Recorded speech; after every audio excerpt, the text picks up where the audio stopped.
Social justice and Tamil history. History is the class that I always dodge in school. And people say, what do you mean by history? Sometimes people come up with all these myth versus truth, goofed up things like, you know what? History is his story, somebody's story. And so like, why can't it be her story? It's not his story. They are also performers. So women perform more than men many times. So why can't we call her story? Why his story? So that's all like a bluff. The real root is coming from the Greek word historia. Historia means find something. Keep on finding something. Wise men, wise women, wise children, they keep on exploring, keep on finding. So, keeping on finding and exploring way back in time. That's the meaning of history. So next time when somebody tells you his story, don't believe it. Okay, so our topic is social justice and Tamil history. So I'm not going to bore you with history lectures and all this stuff, but quickly run over from not in 2022, this day of scientific age, but way back 2,500 years back, how humanism was there and what is the path and progress of humanism from, say, like 500 BCE until today. How this river of humanism has flowed through the Tamil civilization. Can embrace like how these guys were able to think all these lofty thoughts like so many centuries back. So, the first rational thought comes from the early grammar of Tamil, Tolkappiyam. Usually, you go to any culture, what do they say? Creation versus evolution is always an issue. Even today, a big topic which people relish to talk. But 2,500 years back, Tamil was not rooted in religiosity, religious doctrine, and he didn't say like the world was created by like a big superpower, supernatural, God, whatever adjectives you call, but it gives you a quintessence. I will tell in Tamil and then switch on to English. Nilam neerthi vali visumbodu kalanda mayakkam ulaham. Iruthanai aimbal iyal nerivadamai. Kalanda is like mixing, so that's physical action, so physical change. And mayakkam is like dissolving, that's chemical change. So what it says is, the land, the earth was not created by any superpower, it was created by the land, fire, water, air, and the space elements constantly interacted with each other, and the resultant cohesion is this world. Imagine this was said 3,000 years back when people were believing something and some superpower created all these stuff. And so at that time we had the farsightedness, open-mindedness, the humanist heart to think such a concept. Next, I will talk on this LGBTQ in Tamil history. This is LGBTQ. It's a new concept. Had it been there before? How? Probably 200 years, 100 years? No. Way back, like 2,000 years. And Tamil history documents this and calls this Perum Thinai, which means the chapter of greatness. Perum Thinai. Unfortunately, later, when religion mixed with the language, people hijacked this Perum Thinai and made this kind of like what Asiriyar said in the morning, like unseeable, untouchable, unapproachable. So, like they pushed the Perum Thinai, which was a part of a love. Tolkappiyam defined this as love, subject of love, chapter of love, called Agathinai, and they said like, no, this is not love, and they pushed it to Purathinai. But it was not Purathinai in Tolkappiyam, it was Aham, which is love. So LGBTQ was defined as love in Tolkappiyam, but when religion was infused with language, these people pushed it. So we can learn lessons from there. And I have given, I could have spoken just like that, interacting with you a lot, but I had some data as well, and data cannot be spoken. data has to be shared on the screen so that you can take something. So I exactly have given you the stanzas and verses of which song sings on LGBT. And one more thing I should add here, not in Tamil history, but Dravidian history, the movement, Dravidian movement as such, is Periyar Thidal, and the place where the Dravidam Karagam folks, the DK folks, they encourage such kind of marriages. Even though it's not still legal in India, it's legal in Canada, still the followers of Periyar they have their open heart, not to kind of stereotype anybody and be inclusive with everyone as possible. And that's the photograph that you're seeing there. So what is humanism in Tamil? There are 2,400 plus poems written by 600 plus poets. And that's called the classical corpus of Tamil language, which is the Sangam literature. And you know what? 32 of them were written by women.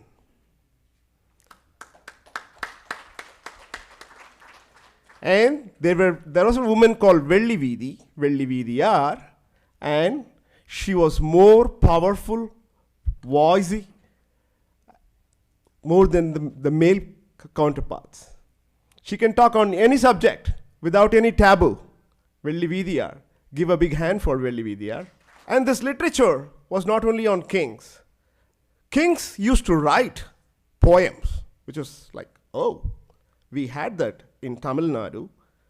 Not a king, but the chief minister of Tamil Nadu, the late Dr. Kalainar Karunanidhi, who was writing poems and also doing governmental administration. So, in those days of like Arya Padaigadan the Nedinchediyan, who was a king, who was also a poet, in the later centuries, we also had like not a king, but a ruler or the chief minister and also a poet. So we can draw parallels so much from Tamil history. And family women and even sexual workers, they wrote poems. There was no taboo. Just because she chose that as a profession or he chose that as a profession, there was no taboo. Traders, warriors, young people, old people, everybody had their contribution in every section of the society wrote in that Sangam literature, which was like a very great thing because there was inclusivity in Sangam literature. And you see that woman there, she's called Mani Mekalai. Written her life history was like kind of eulogized and kind of put in a dramatical way by Seethalai Chatanar, who was a poet. But this Mani Mekalai, she was born out of wedlock between a man and a woman.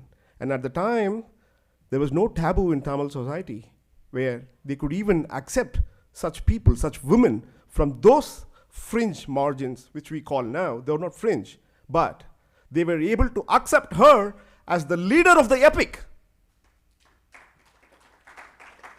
Can you believe that? 2,000 years back, she was adored, and the epic was named after her. And nobody was saying like, oh, she's kind of that lady, we should not bring her into the main stage. No, she was brought to the main stage.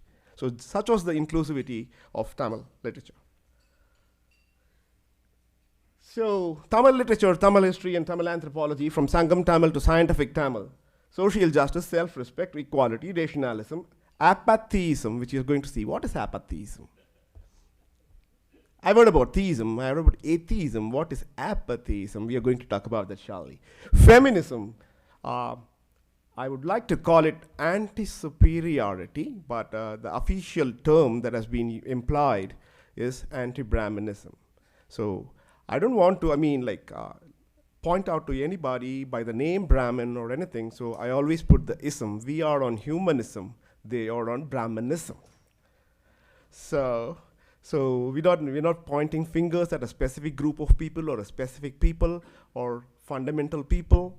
You need not be secular. You can do all your devotion at home, wherever you want, but please allow us to be secular. We are not forcing you to be secular. We are just requesting you to allow us to be secular. So that's the terminology which Sangat Tamil itself, the classical literature itself, puts anti-Brahmanism. So I had to quote exactly use that word. So I'll tell you a story. What happened? This is from a 2,000-year-old poem called Kalittogai in Sangat Tamil. I don't want to read through that. I'll tell the story. The Kurinji Kali is, the society was kind of good at one point of time. I mean, like forward thinking, inclusivity, and everything which I told you from Tamil literature. But suddenly something started changing in the society. People with religious mentality, they're coming from the north of India, coming into the south of India, trying to change the cultures and of the people by getting the patronage of the kings. So the kings started supporting them, and so the people at that time, they had no other go. So they just go the king's way, because like ultimately king was everything, he's the boss. So at that time, there were two lovers, a man and a woman, a girl and a lad. And these guys were scheduled to meet that night. So she happily goes to meet her lover, and suddenly there was like a priest, again, the Brahminism. So he was called a Brahmin. Tamil literature, Kalittogai exactly says the word, Cheriyir poga mudamudir parpan. It's not my word. It's not Asiriyar's word. It's not Dravidar Kadagam's word. It's not Anna Periyar Anna's word. It's coming from Kalittogai, Sangat Tamil. And that was done by Kapilar. And so, what the story continues. So she runs, and she was very eager to meet her lover. But what happens, like this man comes. This man comes and tells her, where are you going now at this late hour? Women are not supposed to go at this late hour. She's like, no, we didn't. Oh, you all had those times have changed. Now we are ruling you. So you cannot go at late night. Women are supposed to stay indoors.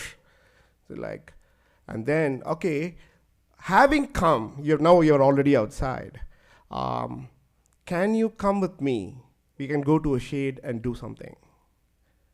Okay, like he was a very old person, but still he could not control his senses, and he was trying to lure that lady. But he knows that she's already a lover of someone else. But still, that Brahminism guy was trying to kind of like terrify her and trying to molest her. And so what she did was, the girl, yesterday you saw that Nakalites drama where like they were forced to follow the feet, right? In Dravidar Kadagam, we never follow the feet of anybody. That's a self-respect. But this girl, just to escape from him, because he has king's patronage, she goes and bends down like this, takes the sand from the soil, from the ground, and just throws the sand in front of him. And like the sand comes on the eyes, and like he says like, and all the stuff. She runs into the cherry, which is like an isolated neighborhood where the upper caste will not enter. As Asiriyar said, not seeable, not touchable. So that's a kind of a local place. When she throws that and she runs away, and like when he gets up and removes the dust and saw, she's vanished because she went. But he could not follow pursuit, because he cannot enter the cherry. Because his religious doctrine prohibits him from entering the cherry, because the cherry is reserved only for the lower caste and he belonged to an upper caste. So Tamil literature documents that. Cherir poga mudamudir parpan. How's the story? And then she finally meets with her lover, and she starts lamenting. She's crying to him, saying that, oh, my city was so nice, my village was so nice. These guys have come here now in the name of religion. Now they're spoiling the whole culture. They're spoiling the whole civilization. What's going on, my man?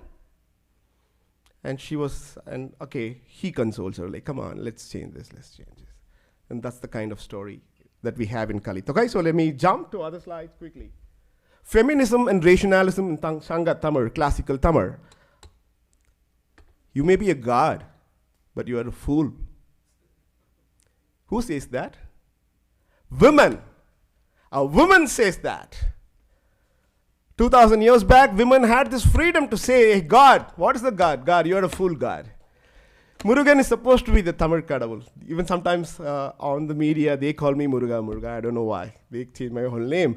But he says like, oh, Muruga, you may be a god, you're a fool. What happens is like she's in a love with a lad, but her mom thinks that she has gone madcap because like she talks to herself like on a phone, right? Like Sometimes when your lover is away, you talk as he's not there, but you feel like you're talking to him on the wall.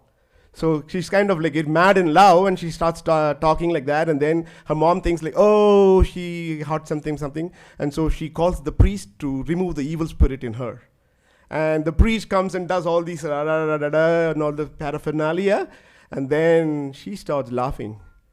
Hey, my mom, okay, I can understand. She's so affectionate towards me, so she thought I've gone crazy. But you're supposed to be a god. You should have known that I'm in love with that guy, and that's why I'm behaving like this. And you're coming and doing a ritual like this. So then what's the point of God? You may be a god. You are a fool, Muruga.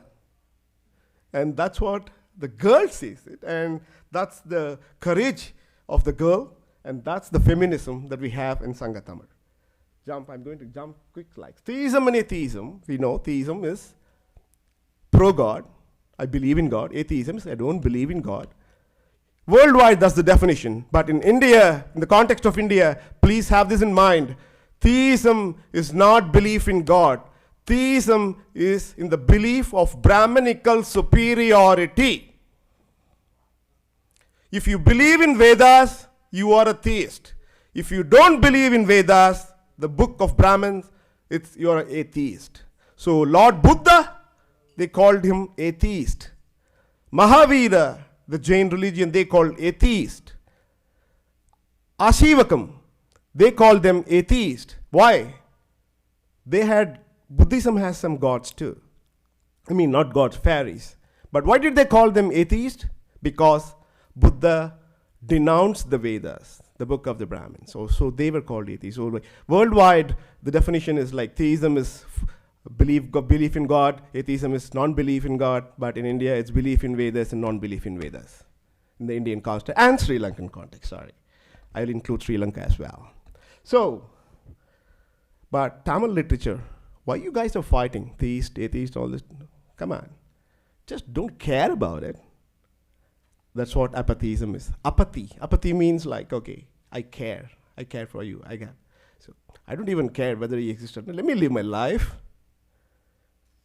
If there is a God, okay, let him do it. Periyar was once asked in a meeting, say, hey, you're saying so much, you're talking so much against God, you're denouncing God, you say there is no such thing called God. What happens if suddenly some God comes in front of you? Periyar was asked this question. He said, like, oh, I would have said, like, okay, your God came, okay, so you were there, okay, that's it. The matter ends. If you come, okay, we'll accept it. If you don't come, I will not accept it. That's it, simple. So I don't care, that's apatheism. I don't go and break my mind all over. So Tamil literature does like that.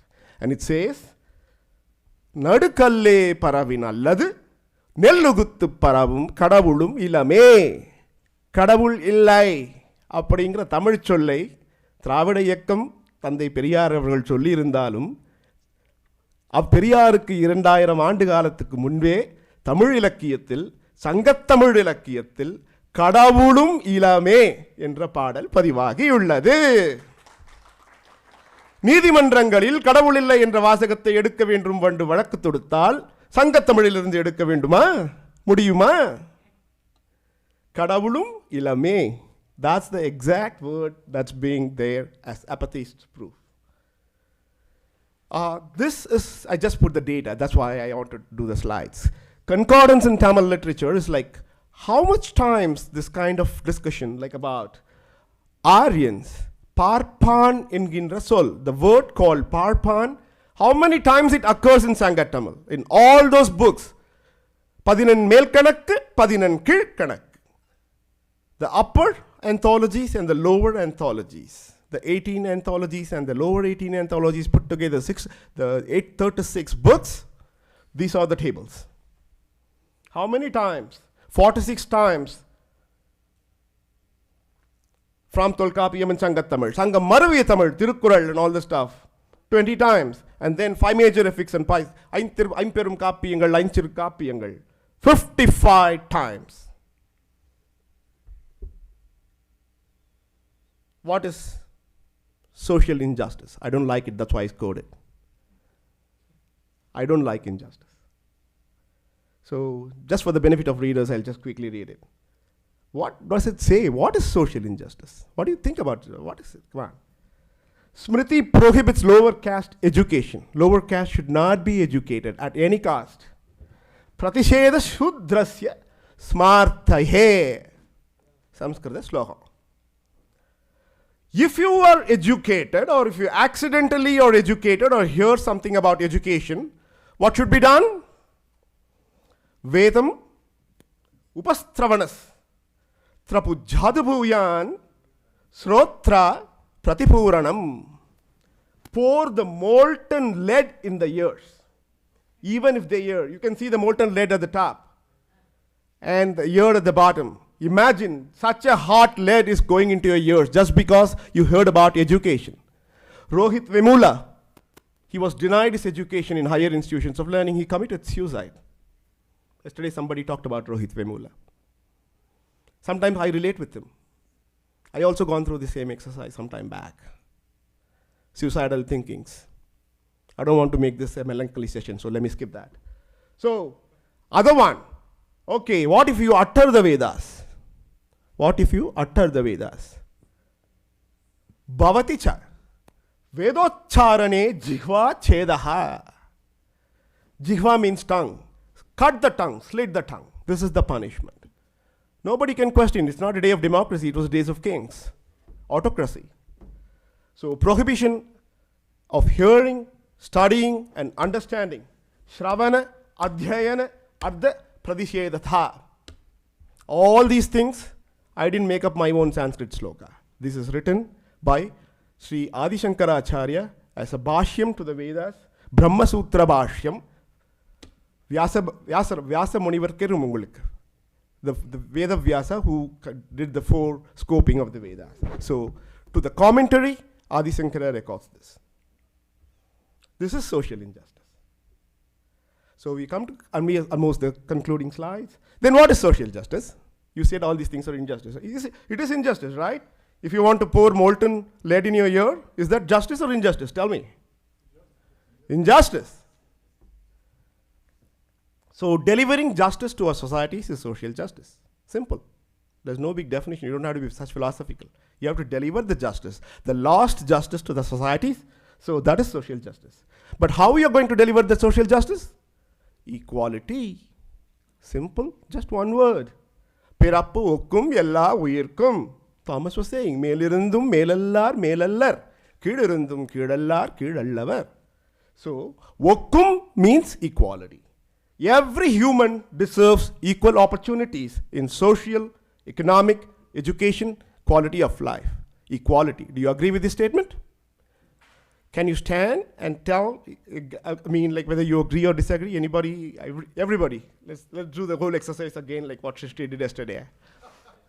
Every human deserves equal opportunities in social, economic, education, and quality of life. Yes or no? Yes or no? Yes. Yes or no? Yes. Please be seated. Equality is the core of all justice. That's the Valluvar model of social justice. That's also the Dravidian model of social justice. Education is the tool to social justice. And this was done 2000 years back because when caste started coming in, this king, who was also a benevolent king and a poet called Arya Padai Kadanda Nedunchari, and his name, he says, at any cost, get educated. உற்றுடி உதவியும் உருபொருள் கொடுத்தும் வேற்றுமை தெரிந்த நாற்பால் உள்ளும் கீழ்ப்பால் ஒருவன் கற்பின் மேற்பால் ஒருவனும் அவன் கண்படுமே. Sorry for the Tamil, I'll switch to English for the benefit of our Western scholars and humanists.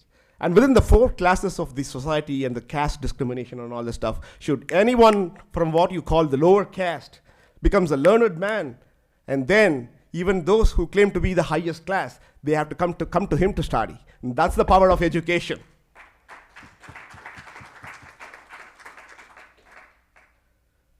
So I will also, because devotional people are also there, and the people think, okay, oh, Periyar guys always talk like this, and that's why, and all this stuff. Okay, now let me come to your own platform, the devotional platform, and tell the same song that Alvar sings.